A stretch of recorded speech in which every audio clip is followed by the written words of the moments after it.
నిజానికి అందరూ కూడా ప్రొఫెషనల్ జర్నలిస్టులు. ఎక్కడ ఒక అన్పార్లమెంటరీ లాంగ్వేజ్ అనేది ఏ సందర్భంలో కూడా వాడటం కానీ, వ్యక్తులను నిందించడం కానీ చేసిన దాఖలాలు అయితే నాకు తెలిసి లేవు. అటువంటి వాళ్ళలోనే ఇటీవల కాలంలో అంశాల ప్రాతిపదికగా చాలా బోల్డ్ గా, విస్పష్టంగా, కేటగారికల్ గా అంశాల మీద మాట్లాడుతున్నటువంటి ఒక యంగ్ డైనమిక్ జర్నలిస్ట్ ఎవరంటే పాషా. సో పాపం ఆయన్ని కూడా పట్టుకొని చాలా నోటికి వచ్చినట్టుగా తిట్టడం అనేటువంటిది, మరి దాని గురించి ఏమనాలో తెలియదు.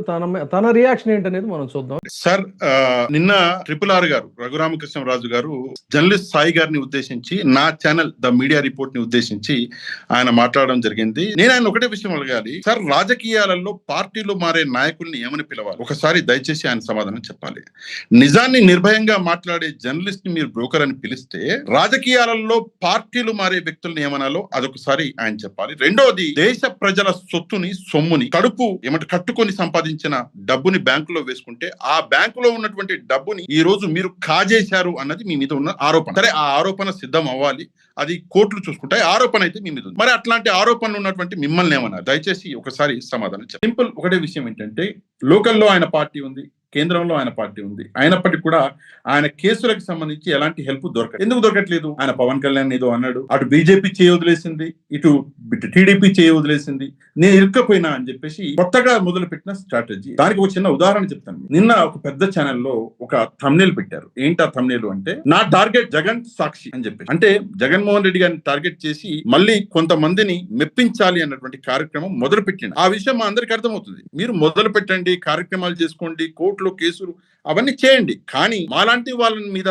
ఇలాంటి మాటలు మాట్లాడి మీ రెస్పెక్ట్, ముఖ్యంగా మీరు కూర్చున్న పదవి రాజ్యాంగబద్ధమైనటువంటి పదవి, అది గౌరవం, మేమందరం గౌరవిస్తాం, లేచి నిలబడతాం. కానీ ఆ పదవిలో ఉన్నప్పుడైనా కనీసం ఇంతకు ముందు మీరు మాట్లాడిన మాటలు నేను నా కలలో కూడా ఊహించుకోలేను, నాకు సిగ్గవుతుంది ఆ మాటలు. కానీ ఇప్పుడు పదవిలో ఉన్నారు. ఒకటి. ఇక నెక్స్ట్ వచ్చేసి చాలా ముఖ్యమైనటువంటి విషయం సార్, ఏంటంటే రఘురామకృష్ణరాజు గారి ఫ్రస్ట్రేషన్, ఆయన కేసుల గురించి ఈ రోజు ఒక వ్యక్తి ప్రశ్నిస్తున్నారు. ముగ్గురు పోలీసు వాళ్ళు, సరే నలుగురు పోలీసు వాళ్ళు, ఒక డాక్టర్, వీళ్ళని సంవత్సరాల కొద్దీ రఘురామకృష్ణరాజు హ్యూమిలేట్ చేశారు. సోషల్ మీడియాలో, మీడియా ఛానల్లో వచ్చి హ్యూమిలేట్ చేసిన పాపం వాళ్ళు ఏమనుకోలేదు. కానీ అందులో ఒక వ్యక్తికి ఈ రోజు కోపం వచ్చి, ఆ ఐపీఎస్ అధికారి, ఆ సీనియర్ అధికారి, ఈ రోజు మీరున్నటువంటి మీడియాలోనే నేను తెలుసుకుంటా అని ఆయన కూడా మీడియాలోకి వచ్చి మాట్లాడుతుంటే, ఆ ఫ్రస్ట్రేషన్ ఏం చేయాలో అర్థం కాక ఈ రోజు రఘురామకృష్ణరాజు గారు, అరే నా నిజాలని మొత్తం బయటికి లాగేస్తున్నాడు అని చెప్పేసి భయపడి ఈ రోజు ట్రెండ్ మార్చారు. సార్, ఒకటే విషయం, మమ్మల్ని చాలా ఇబ్బందులు పెట్టారు. నేను నా గురించి మాట్లాడతా, సాయి గారి గురించి మాట్లాడు. నన్ను నా మతం పేరు మీద దూషించారు. నా చనిపోయిన తల్లి 16 ఏళ్ళైంది, ఆమెని ఈ రోజు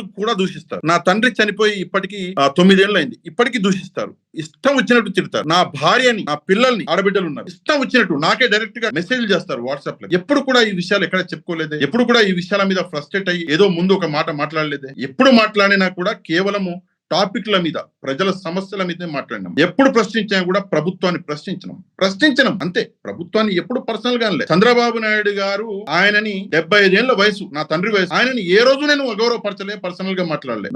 లోకేష్ గారిని ఏ రోజు అగౌరవపరచలేదు. ఈవెన్ పవన్ కళ్యాణ్ గారిని కూడా ఏ రోజు నేను ఒక్క మాట అన్నది లేదు. కానీ మమ్మల్ని, మా కుటుంబాలని ఇష్టారీతిన ఈ రోజు మాట్లాడుతుంటే అన్ని పడుతున్నాం, అన్ని సహిస్తున్నాం. ఆ మాటల వెనక ఉన్నటువంటి ఆర్ద్రత, ఆవేదన అనేటువంటిది చాలా స్పష్టంగా అర్థమైంది. ఇప్పుడే సబ్స్క్రైబ్ చేయండి, లైక్ చేయండి, షేర్ చేయండి. WayTV Prime, మీ ఉత్తమాభిరుచుల సమ్మేళనం.